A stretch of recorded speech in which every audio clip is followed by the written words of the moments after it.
హైడ్రా అనే పేరు మీద ఇట్లా వేల మంది కొంప ఉచ్చుకున్నది కాంగ్రెస్ ప్రభుత్వం. రేపు బోరబండలో మీ గల్లీలోకి బుల్డోజర్ రావద్దు అంటే, ఈ హైడ్రా అనే రాక్షసి మాయం కావాలంటే 11 తారీఖు నాడు దయచేసి నేను మిమ్మల్ని కోరుతున్నా, ఈ 2 ఏళ్ల అరాచక పాలన ఖతం కావాలి అంటే కారు గుర్తు మీద ఓటేసి మాగంటి సునీతమ్మ గెలిపించమని నేను కోరుతా ఉన్నా. ఎంతమంది గరీబోళ్ళ కొంప ఉచ్చుకున్నది ఇందిరమ్మ రాజ్యం పేరు మీద. ఇవాళ కేటీఆర్ గల్లీలకు వచ్చి అయ్యో పాడు ఇక్కడ మట్టి ఉన్నది, అయ్యో ఇక్కడ చెత్త ఉన్నది అని అంటున్నాడు. ఆ చెత్త నా కొడుకే మున్సిపల్ మంత్రి ఉన్నాడు కదా 10 ఏళ్ళు. ఈ చెత్త పెరగడానికి, ఈ మోరీలు నిండడానికి, ఇవన్నీ సర్వ దరిద్రాలకు సర్వ రోగాలకు కారణం వాడే కాదా?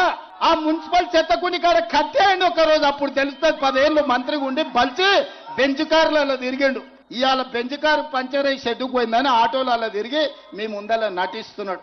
బీఆర్ఎస్ కాంగ్రెస్ రెండొకటే, 2 అవినీతి పార్టీలు, 2 కుటుంబ పార్టీలు, 2 తెలంగాణ ప్రజలను మోసం చేసిన పార్టీలు, తెలంగాణ ప్రజలకు వెన్నుపోటు పొడిచినటువంటి పార్టీలు.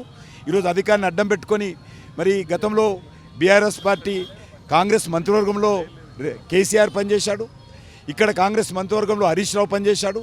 కాబట్టి 2 పార్టీలు గతంలో కలిశాయి, ఇప్పుడు కలుస్తాయి, భవిష్యత్తులో కూడా కలుస్తాయి.